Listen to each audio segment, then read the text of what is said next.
me, the biggest thing about what public health is about ways that we can help one another and to finally answer this so what question. And so tonight, rather than speaking to you directly as an epidemiologist, because I'm sure you guys have been inundated with coronavirus and other healthcare information, obviously for the last 2 months, maybe some of us a little bit longer. And so I don't want to keep adding to the fear and to the anxiety that I know a lot of us are already feeling. And it's really tough to kind of balance our emotions of fear and anxiety while life is still happening, while we still have seniors that are graduating across all levels of degrees, where maybe we feel guilty for feeling joyous, maybe we feel guilty for staying at home, we feel excited to stay at home, spend more time with our families. So the point of this webinar is that we have a range of emotions, and so I want to be able to help you channel what's best for you, as well as then how do we move forward as a community as we adopt these public health ideologies without all of us becoming public health experts overnight. And so that partially explains not only why I'm doing this webinar, but why, strangely enough, I'm starting this webinar while wearing one of the face masks. I am here in the office by myself. I don't need to be wearing a face mask at the moment, but I wanted to do it. This is one of my small steps to just help normalize the process. Yes, they can be slightly uncomfortable. I don't know how well it matches my outfit, but for me, this is something that in my comfort level that we're going to talk about ways that we can all help that is appropriate for our risk levels. This is something that I know that I can safely and comfortably do, even if it's just for a couple minutes here on this webinar. And so as we go on, I'll probably take it off just to make some of the hearing and the volume easier, but I did want to explain why I am wearing a mask when it seems unnecessary by myself in an office. And so what I also really hope as we continue throughout this webinar is, even though you guys won't be unmuted until the end of the session, is to participate in the chat function as much as possible, and especially when we become unmuted at the end. I do not want to sit here and act as if I'm lecturing you guys. The whole purpose is to figure out how we can help as individuals and as a community. And so it would be really ironic if I didn't then go ask the community of you guys of what your experiences were and ways that you guys are trying to help, or what some of your feelings as well as possible frustrations are. And so the reason that we respond is a twofold process. We have all of the science behind it. We know that community mitigation strategies work. They're the most effective when we don't have options that you've been hearing about, such as vaccines available. But what I want us to take the time to explore tonight is, how do we actually define a community? Our community doesn't have to be just the people that we're living in a household with, our zip codes, our community. We have limitless numbers of concentric circles of whoever we want to define as a community. So the science is there. But what I also want us to focus on, again, is to answer that so what question and really see how kind of epidemiology and public health and sociology really work together, because we're asking you guys to make sacrifices, to make some uncomfortable adjustments, no matter how major or minor. And a lot of you are asking, and rightly so, why? What is the purpose of all of this? And intuitively, we are inclined to respond. That's human nature. We are undoubtedly concerned about ourselves and those that we identify with in our network. And so it's time to figure out, how do we expand our network while we are figuring out that we are virtually connected in almost every aspect of our lives. And we see this in a way that we take care of ourselves, our family, and those that we identify with in a community. And we're also seeing that in some destructive manners. No matter what your news source is, you've heard either conspiracy theories as well as legitimate explanations about the spread of this virus, that it is related to climate change and ecological models. So we need a lot of different disciplines and a lot of different communities to start banding together to address solutions that are global problems, because global problems require global solutions. But encouragingly, at the same time, while we do live in these destructive forces, we as complex human beings, particularly when we as a collective unit, no matter how big or small our community is that we can foster resourcefulness, resilience, and grit, and really come up with viable solutions and the best ways to move forward during these challenging times.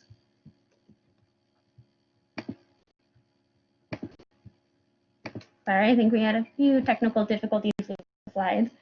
And so what I want to do, keep moving forward with the slides, is the reason why this is just a framework is even though when we come together at the end and hopefully we can hear everybody's audio and have a much more give and take discussion, the reason that this is a framework for you guys is that I don't want to tell you what organizations you should be prioritizing. I don't want to tell you what your greatest needs and your greatest concerns are. Rather, I want to give you some broad guidelines so that when we strategize, how do we come up with a community, what communities have I identified, you can then have some kind of blueprints to move forward.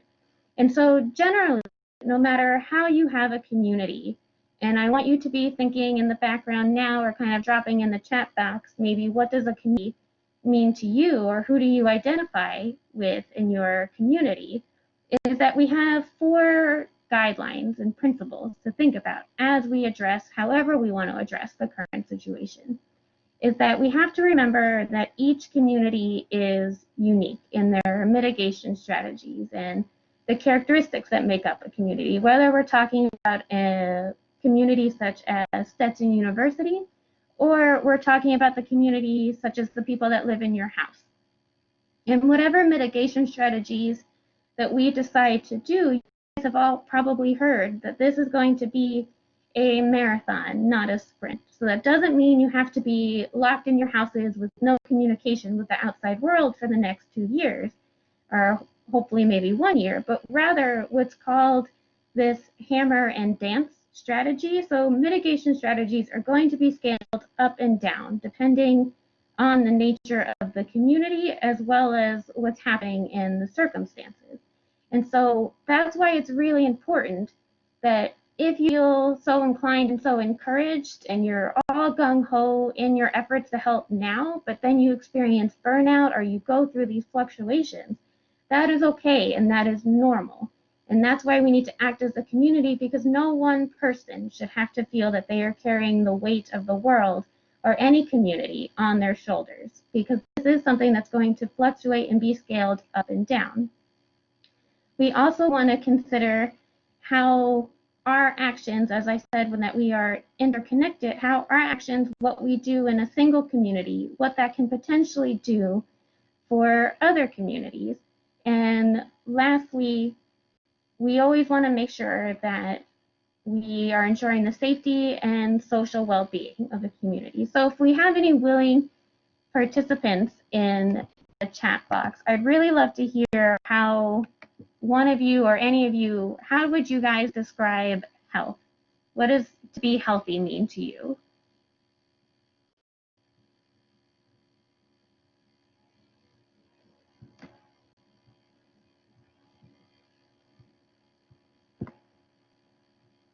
I see that the chat box is loading.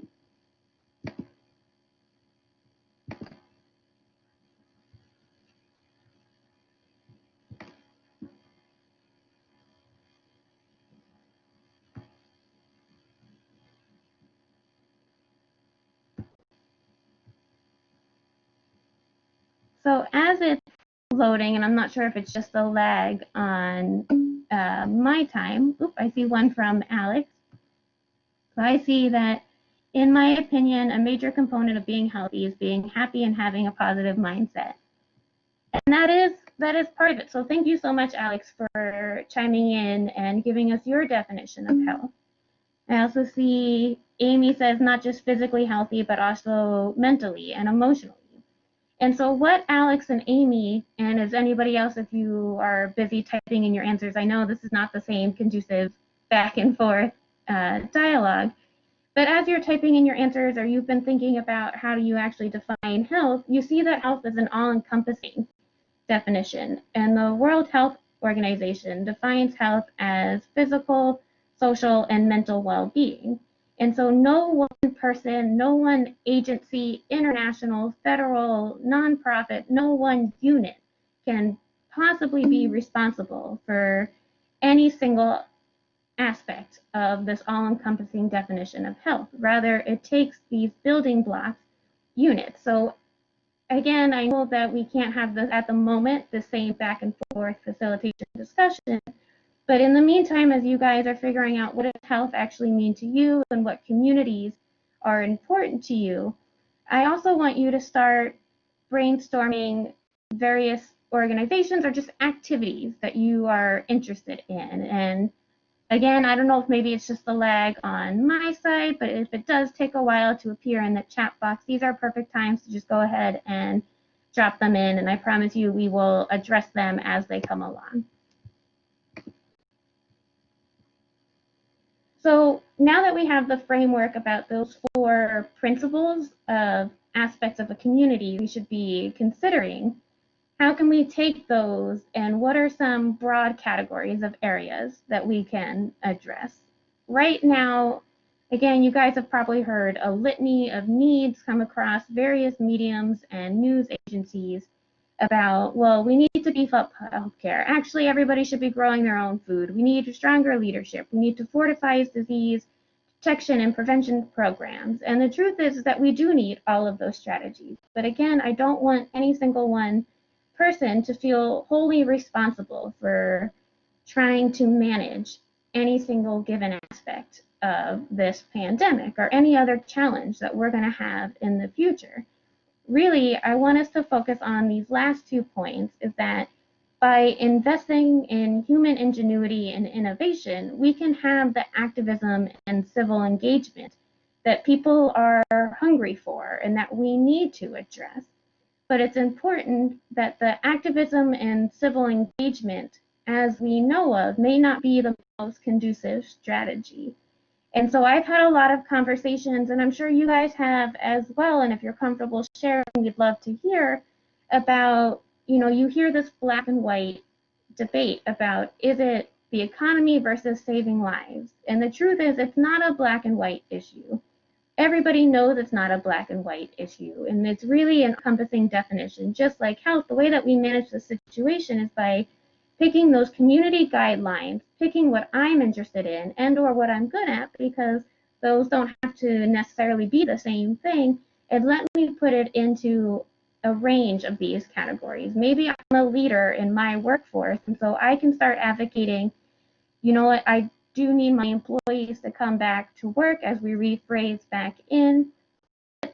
I should be advocating for them to be as distant as possible while still cooperating and learning and collaborating together. Sometimes it's just as simple as talking to your boss and saying, can we put these signs up? Can we have signs to remind people? And so whatever your skill set is, I promise you that no problem right now is too small to address. Because the biggest thing I also want you to remember is that while this was phrased in the coronavirus series, is that there is life still happening. There are still other issues and problems that need to be addressed. And as that's loading, some of the biggest things that need to be addressed, whether in terms of the coronavirus or in any other field that's important to you and any other cause or agency that you really want to tackle, is making sure that you stop the spread of misinformation. And so as I toggle back and forth and I pulled up a couple of these resources for you guys, I did want to throw a question out into the chat just to kind of see how aware we are about some of our understandings about what's happening in the world as well as with the coronavirus. So I believe as that's happening, Olivia should be pulling a poll up any minute now.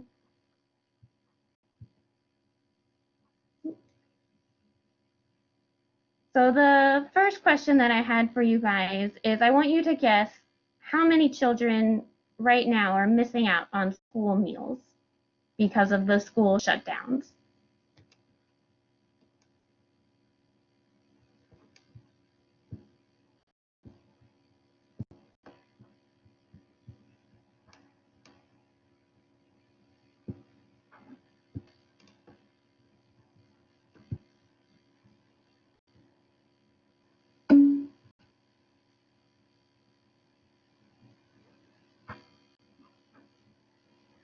Good. So as I give time for potentially the last 5 people, it looks like, to chime in, I really like what Thomas brought up about, some have said that the only information source to look at is the CDC website. News media is just too opinionated. And that's exactly why I curated this list of evidence-based resources that I do want to show you. And one of the tabs that I have for you is from the CDC guidelines, because Thomas is absolutely right. No matter where you stand politically, where you get your news source from, both sides are equally as charged. And so some of the sources that I pulled for you do have really neutral and accurate information for you to best interpret and digest without being constantly swayed one way or another. And so it looks like we'll probably end the poll. And so the answer is what a lot of you indicated, of the 320 million. And that is something that is continuing to grow, unfortunately. And so I want to ask you guys, and Sarah, I see that your chat question just popped up, and I'll come back to you in a minute if that's okay. I want to ask you guys, what have you noticed in your communities? As you're typing that in, I'm going to explain some of the things that I have noticed, as well as what I'd really also love to hear is, again, I'm not here about to tell you what are the organizations that you should find most important, what are the causes you need to latch onto, is what are some other problems that you have noticed in your communities, whether you're in South Florida, whether you're in Georgia, whether you're in Ohio, wherever you are in the country right now. And so while you guys are hopefully filling those in, what I have noticed is, for example, of the local 7-Eleven offering free lunches to children during this time. And so what I'm going to try to do, and I apologize for kind of the lag and the technical difficulties, is I'm going to share my computer screen with you guys so that you can see some of the sources and content that I pulled up ahead for you.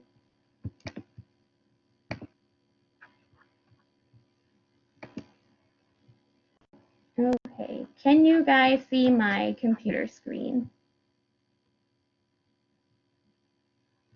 Let's try to get back to the Blackboard chat.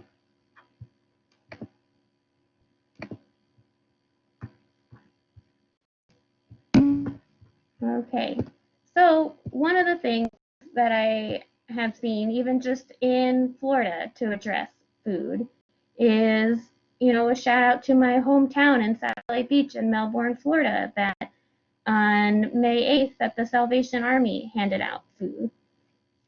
And sometimes, even though it sounds really obvious, sometimes the best thing to do is really just to Google how to help in my area. And you'll find, right, we can talk about pets if we tend to like our animals more than people, which is totally reasonable at times as well. We can look at local food banks if food banks are an issue to you. And so switching back gears to the evidence-based research and back to Thomas' point, and maybe Sarah, this will answer your question as well. One of the sources that I really like that is really neutral in their language is the Johns Hopkins site. I like this site because it's really interactive. They display the numbers for you both in the United States as well as internationally.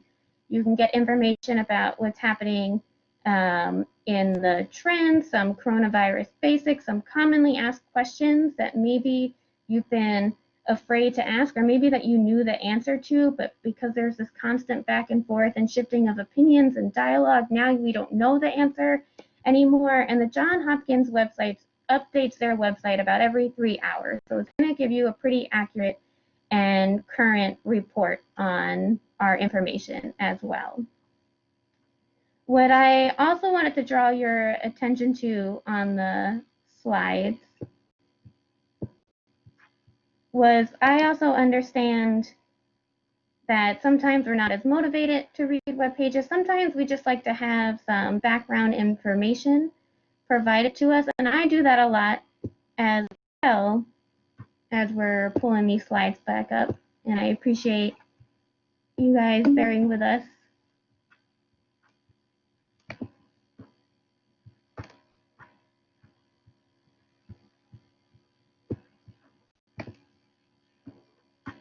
And then let's see, I see, Alex, that you have a question that's loading. So once that's finished loading, I'll go ahead and address that.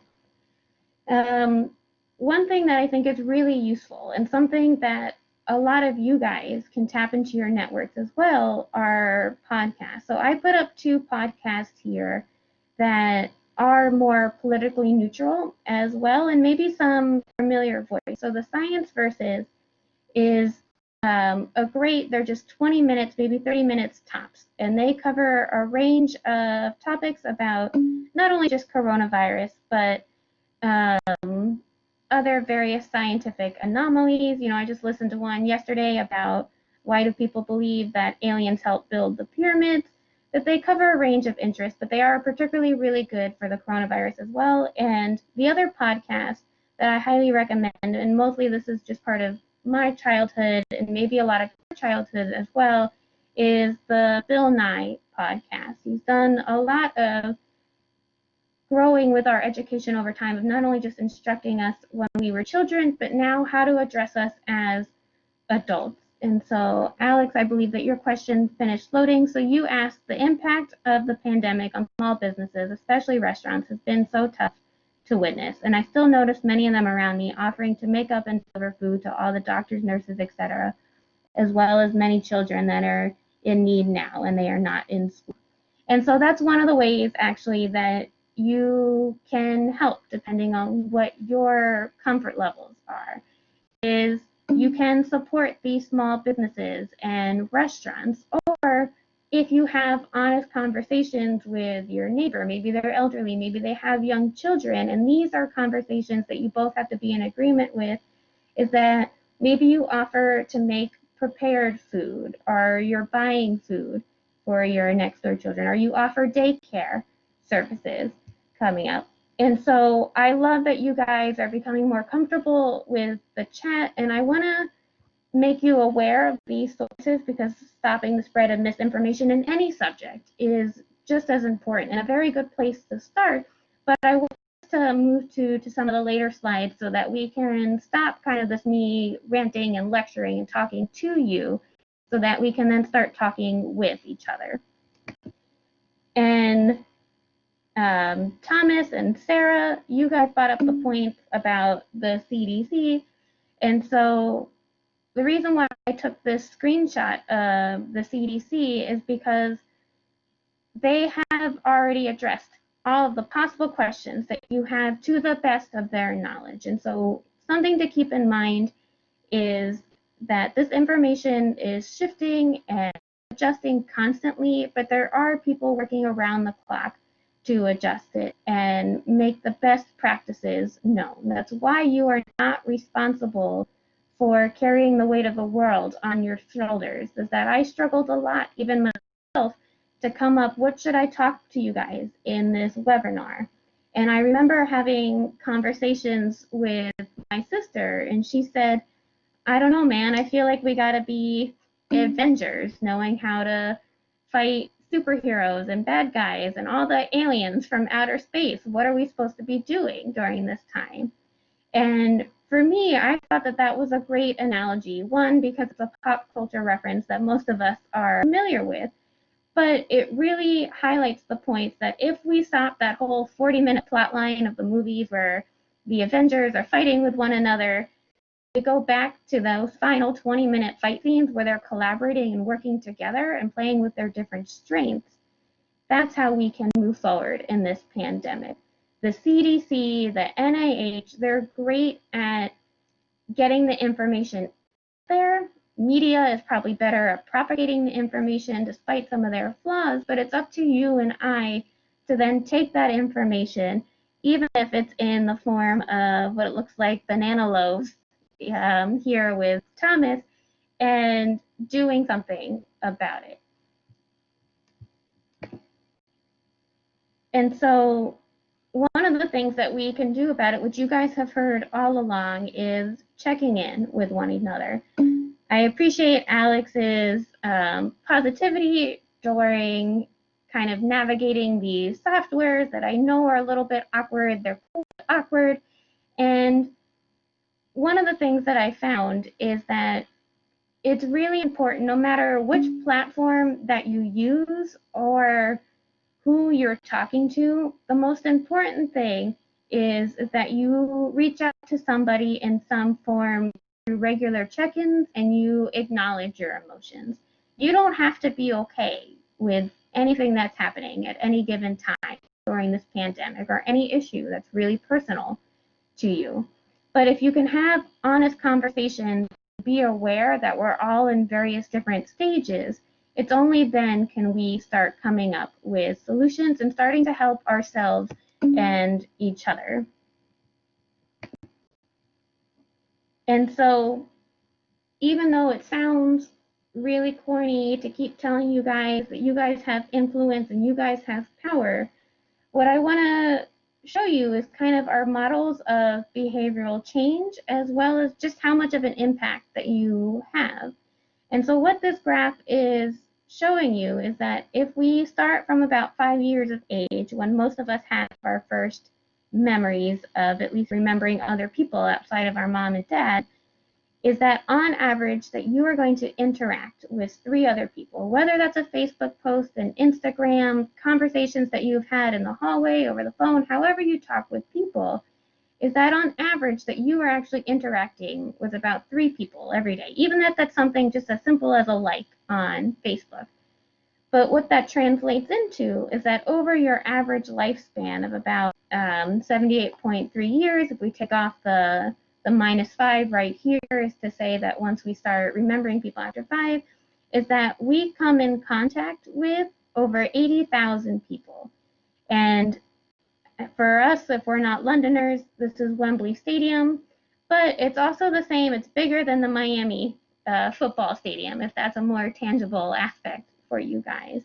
Is that I'm glad that you're here participating in this webinar. I'm glad that you are searching the news sources that you are doing and communicating and picking up the fights that you deem are important, is because throughout your life you are going to influence and come across 80,000 people. And that's why our actions that we take as individuals and the ones that we're going to take as a community can have these global impacts and global solutions to our global complex problems.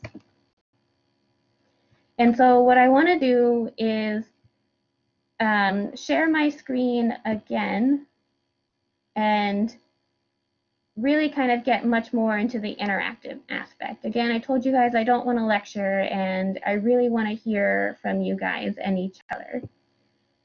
And so as this is loading again, I do want to show you this video that I think for a lot of us speaks to how we're feeling. I am going to warn you, if your volume is all the way turned up, you might want to lower it just for a second. And so I'm going to go ahead and press play. All of the sounds that are trapped in your mind.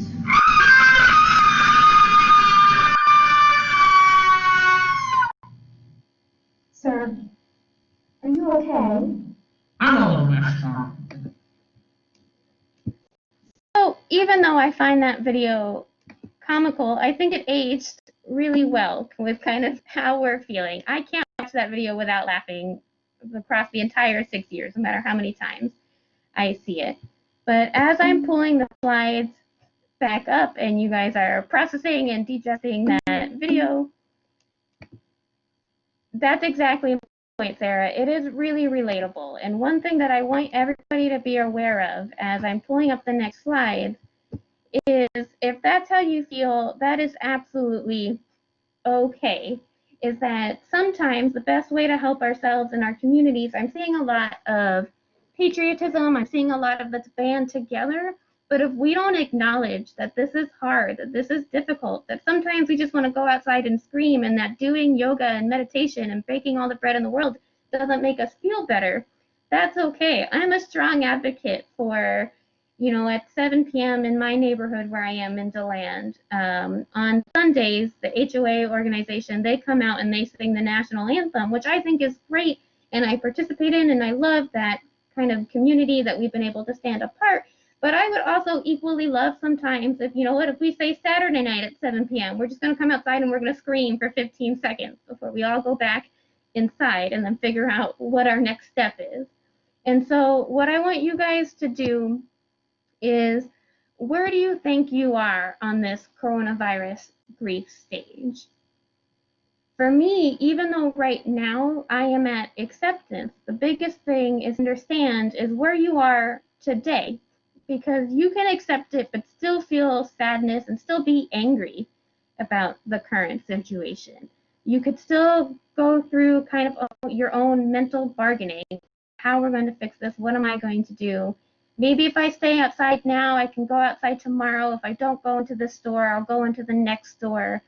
Is really where you guys are on this stage. That's what I would love to hear as you're working on typing that into the chat.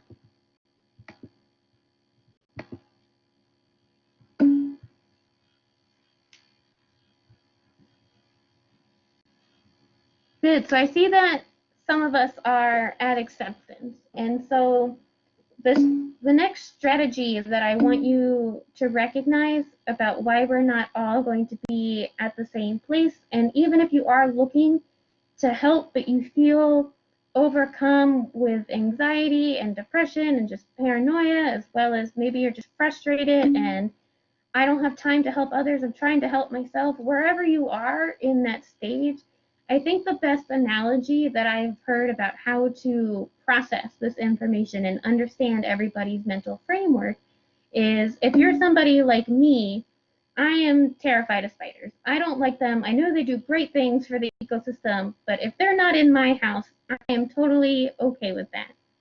And so the best analogy that I heard is that imagine that you're somebody like me who doesn't like spiders, and you're in your room and you find a spider, but it scutters away before you have a chance to. If you're me, I would squish it. Maybe if you're somebody else, you would bring it outside or just let it live.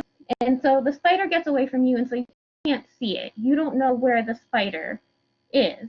And that level of anxiety, of this invisible threat of where is the spider in the room, well, of course, I can sit here on the couch right now because this is the room where I squished the spider in 3 weeks ago, but it got away from me, and I didn't find it underneath my shoe, and I didn't find it in the radius of where it could possibly land. So somewhere in this office, supposedly it's a spider, and I can sit here on this couch and I can talk to you guys, but it's still constantly in the back of my mind that at any given moment, the spider can appear.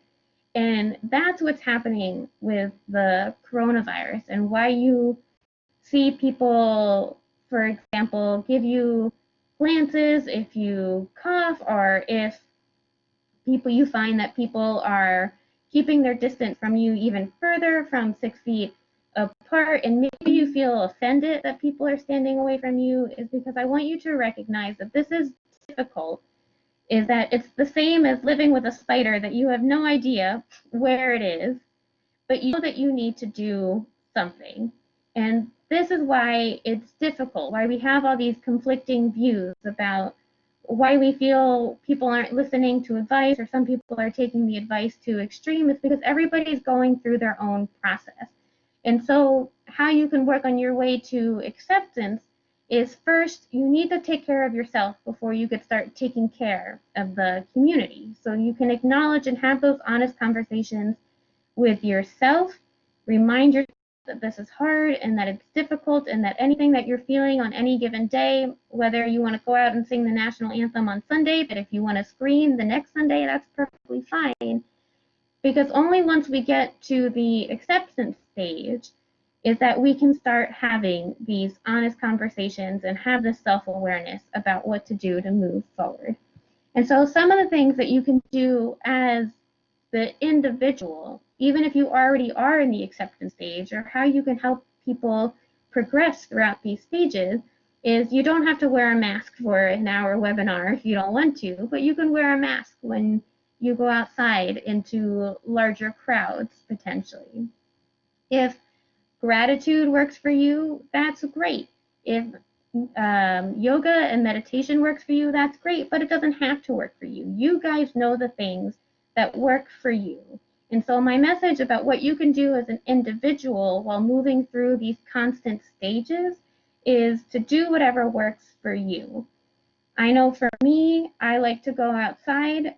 I go on walks every day, at least 30 minutes, as long as it's not raining all day. And that's kind of been my equivalent of the meditation. In terms of setting the goals, I had to come to acknowledge what I hope a lot of you are acknowledging as well, is that my productivity levels are nowhere near the same as before we were forced into these self-isolation periods. And part of that is because of that background anxiety, what's also been coined as quarantine brain or quarantine fog. That's what the spider analogy is not only your grief and your anxiety, but it's impacting your ability to set goals and to focus. And so whatever it is that you need to do, those will work for you. But then one of the things that you can do as an individual to then impact your community is, okay, I have reached the acceptance stage. How can I help other people reach the acceptance stage? And so what I want to show you is this framework. I just have a few more slides that I want to move through really quickly before we go ahead and unmute everybody and have more directed and facilitated conversations rather than me, again, just blabbering. And so there is this catchy little acronym of the COVID CARE created by Eveline Doctor, who is an MD. And what this essentially boils down to is that this new normal, as states are reopening, as you try to grapple with, you know, my state's reopening, but I don't feel comfortable doing that, or my state's not reopening yet, but I really want to help support my local businesses. I want to get back out. I want to talk. I want to interact with people because that's what I need, is that you can have this CARE agreement, which is everything that I was hinting at earlier, is that this container is referring to who is in your definition of a unit and a community. And once you acknowledge who's going to define your community, you all have to be in agreement with each other about what are your risk profiles, what are you guys willing to do together, what is your risk tolerance levels. Yes, the PowerPoint slides should be made available, I believe, when the recording of the webinar is going to be made available. So what your risk tolerance levels are. And so while this is not only a good framework about how can you interact and branch out within each other's units and communities, but then how can I take this and tackle on the bigger issues that I am interested in? And so for me, again, with the etiquette, that's why I'm wearing a mask. But if you're outside and you're able to stay 6-7 feet apart from people, you know, it's okay if you're not wearing the mask. I strongly encourage it, but as long as you're outside, right, you have to take what's comfortable for you and what's going to be comfortable for the people around you. When you're at home by yourself, you don't have to be wearing a mask like I am right now. And so kind of brushing ahead and where I want us to become much more collaborative. Okay, so great, Jackie just told us all this information for the last 30 minutes, kind of my head is spinning, maybe I'm bored, maybe I don't know what to do with all of this, is here are the biggest guidelines that you need moving forward.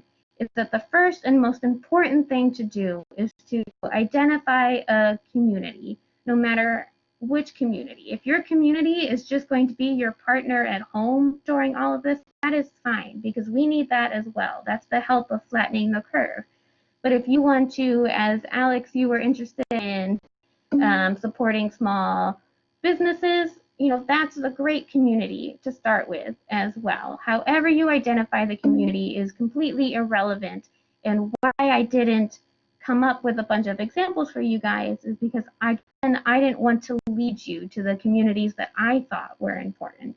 We all have different perspectives and viewpoints that are important to acknowledge and tackle together.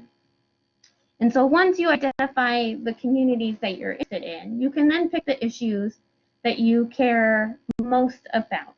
And so these are one of the things that I told you to start brainstorming earlier, so that when we are taken off our mute, we can discuss some of our communities, some of the ways that we have tried to help, some of the things that didn't work, and just better facilitate the conversation in another minute or two when we're about to come off mute. And also know that your strengths don't have to be the same thing as your skills, because you don't have to reinvent the wheel during all of this. I asked the questions about children in schools earlier and missing out on meals was because that's one of the communities that's important to me. Serving vulnerable populations, making sure that people should have access to all of the same resources that I have the privileges to. And so for me, that was an important community. So I spent a lot of time looking at various food banks, which ones are still accepting volunteers to show up in person versus which ones are accepting food, if that's still okay. And the best thing that you can do is, because you're not responsible for carrying the weight of the world on your shoulder, is pick which community you're interested in, what you care about, and then ask them. Tell them what your strengths and what your skills, what you're most passionate about. Even if you're an artist, I get a lot of questions from my music friends about what can I do during this time? I'm just a musician, or I'm just an artist. Well, we need, for example, we need artists to help us put our emotions into songs, into paints. We need to paint kind of literal pictures about what's happening during this pandemic, but we also need just the distractions as well, and the things that take our mind off of the coronavirus. And the same things that brought us enjoyment 3 months ago should still be bringing us enjoyment now, that musicians and artists and whatever your discipline is, that's what we need during this time. And so the last thing that I want to show you before taking us all off mute in the last 3 slides is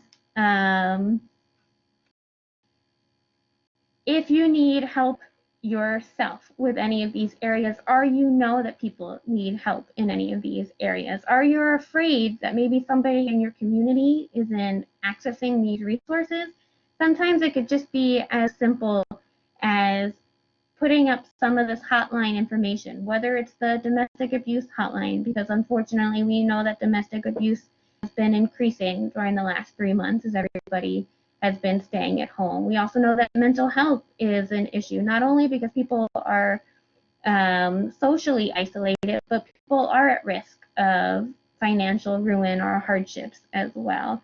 And we also have help for youth and for teens, for the LGBTQ community, for international communities, if you're interested in more of refugee populations, if you're interested in prison populations. I also want to show you, okay, you know what, Jackie, this is great. You gave us the framework, but I still don't know what to do.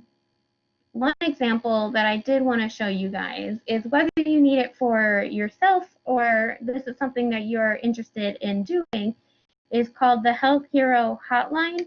And if I can figure out how to share my screen one more time, I'm going to bring you to this webpage. It's exactly as you see here.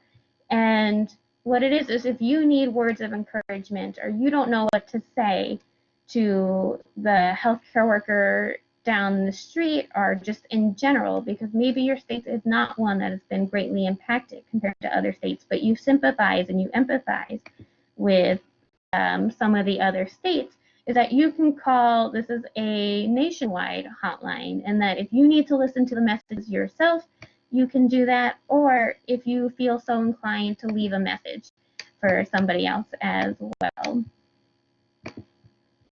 And so hopefully you guys can see my screen again. And so the Health Hero Hotline, again, is a national hotline, and they upload new messages daily. You can listen to 100 messages at a time before it re-uploads the next day. And so I think that this is a great way, no matter what your risk level are, if you are still staying at home, kind of bunkered in, too afraid to go out, and that's okay, because again, you're doing your part. We need people to help flatten the curve, or if you're ready to go out and about and maybe potentially babysit for other people or help small businesses if you're able to financially. This is something that no matter where you are in this dynamic stage, that everybody can do, and that I hopefully encourage you guys to do. So going back to the PowerPoint slide, and again, I apologize for the jarring transitions back and forth.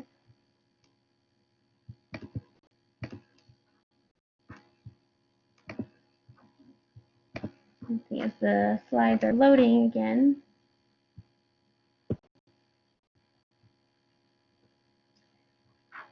So going back, I apologize that this text is difficult to read, but what I showed you links to were both a CNN and a Fox News, an MSNBC, a CDC article. I gave you a list of starting places that Amy did say was going to be uploaded for you guys following the links, so that you can interact with these links and whatever you're comfortable with during this presentation. And I know, again, it sounds silly. I know you guys just spent 50 minutes of me listening to me yammer and talk to you guys, just to essentially boil down to tell you that whatever that you are interested in about not reinventing the wheel really can be solved with starting with a Google search, whether it's how to help yourself during the coronavirus, because it is Mental Health Awareness Month, or whether it's how to address food banks or prison populations or your neighbors. That's what all of these articles are going to hopefully help empower and direct you to do. So the last thing that I just want to leave you guys with, because it is Mental Health Awareness Month, is this poem that I shared with my students a couple weeks ago as I was going through my own coronavirus stages of grief. And so the poem says, "You don't have to wish you could be strong. It takes courage to stay alive when you feel trapped and in pain. You didn't know it, but you've been strong all along. You don't have to wish you could feel like you had somewhere to belong. You're human. You're in a club bigger than you could ever imagine. So go ahead, sing your song. You don't have to be afraid you aren't enough. You standing here proves you can push through when the going gets tough.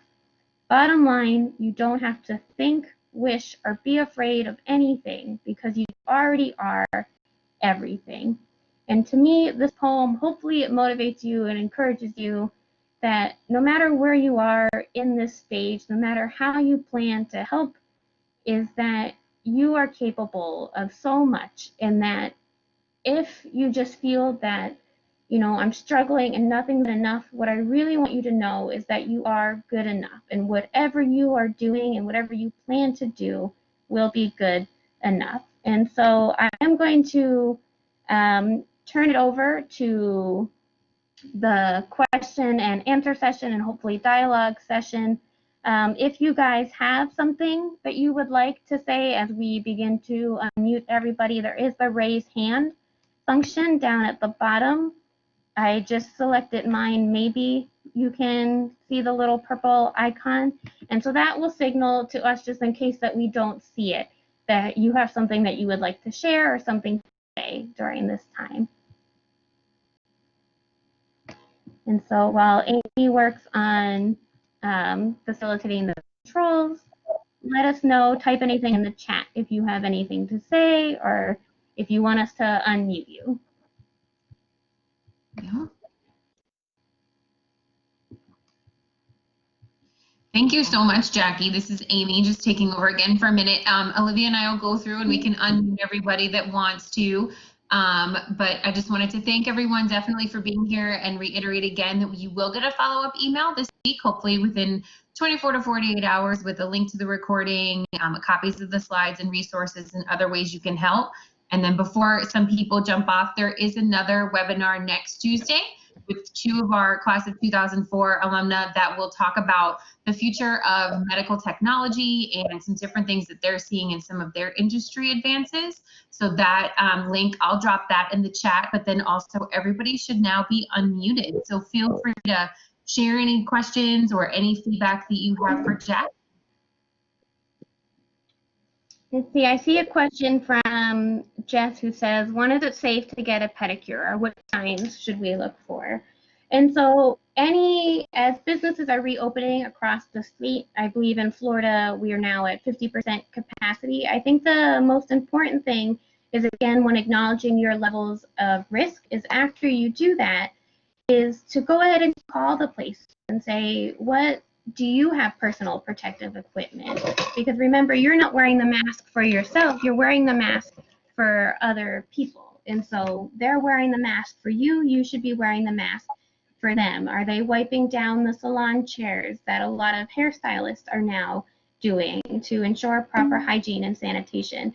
And depending where you are in your, again, levels of risk, if you want to watch for the telltale signs that we are not only flattening the curve but now on the decline, is to pay attention to the death rates in any given state or county. The death rates are going to take the longest to decline because obviously they're the last stage measure. So first you're going to see a decrease in incidence, the number of new cases, but then also know that when you start having a decline in deaths, that means that you tend to be more so on the upswing of the area.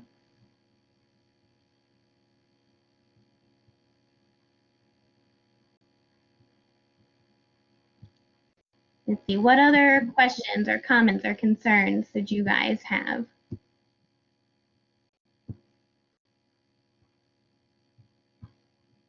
I know for me, on my end, I think it's just my computer that I can see typing in the chat box, but then it takes a minute to load.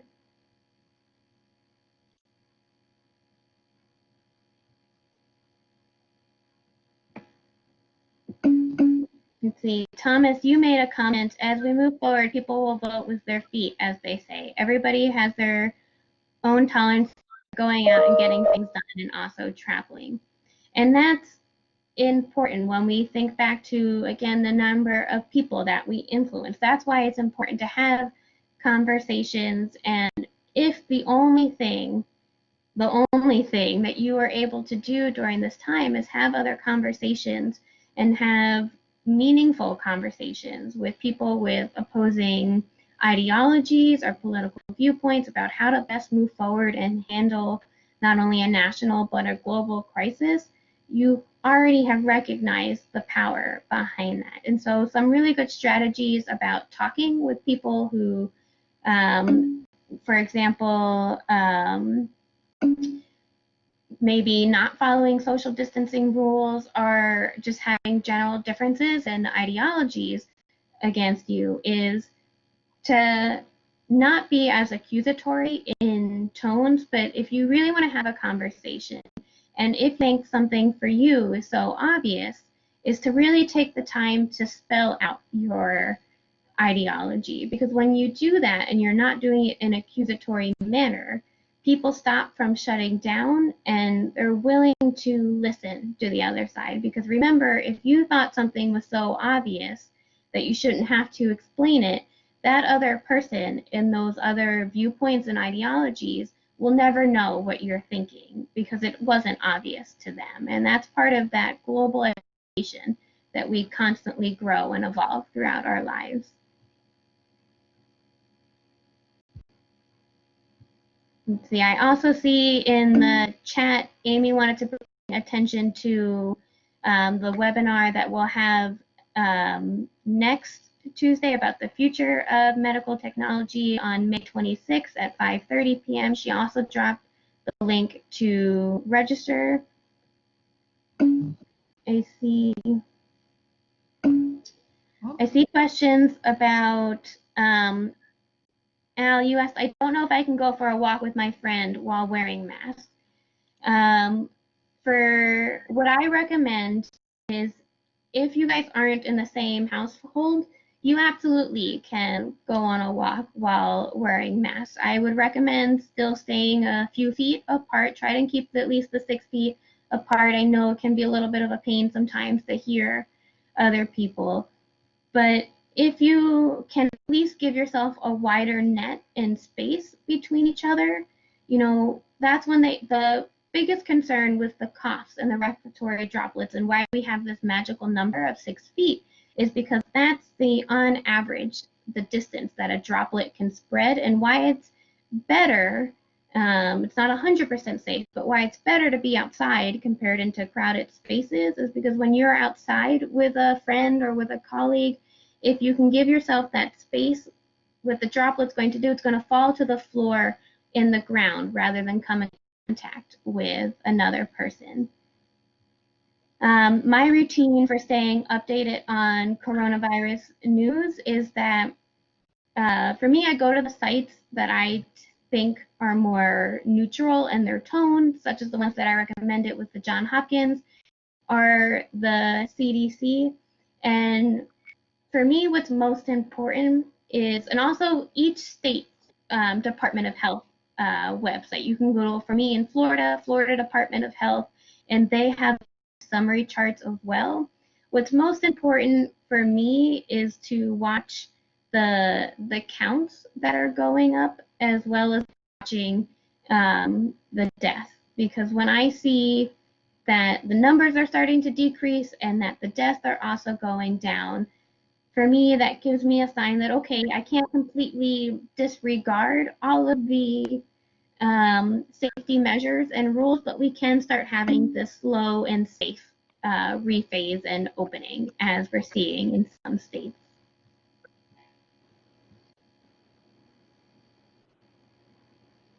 Let's see, what else is popping up in the chat?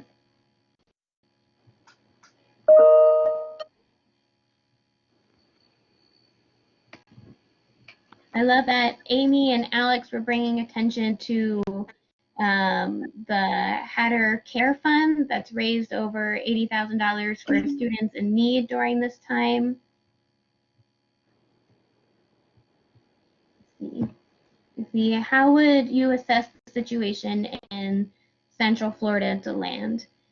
I think it's always hard in comparison. So where we are in DeLand, just in case you're joining in from other areas or you haven't checked the numbers in a while because you understandably need a break, is that the last numbers that I saw is that we're rounding around 600 cases of coronavirus.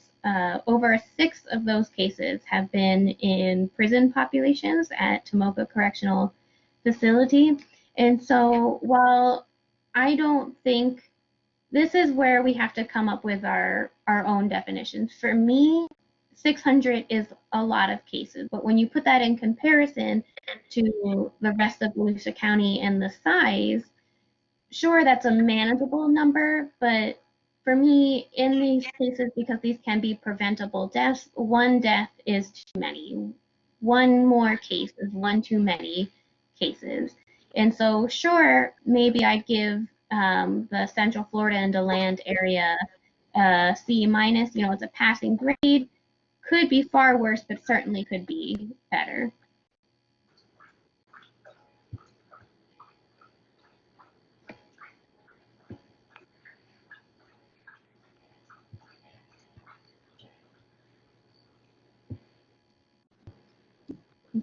I appreciate you guys bearing with us in kind of this awkward format. If I missed your question, please let me know. You can contact me or contact Amy or Alex or Olivia to find out other ways to get connected with the Stetson community, as well as some of the awesome fundraising organizations and ways that we can hopefully come together as a community later on.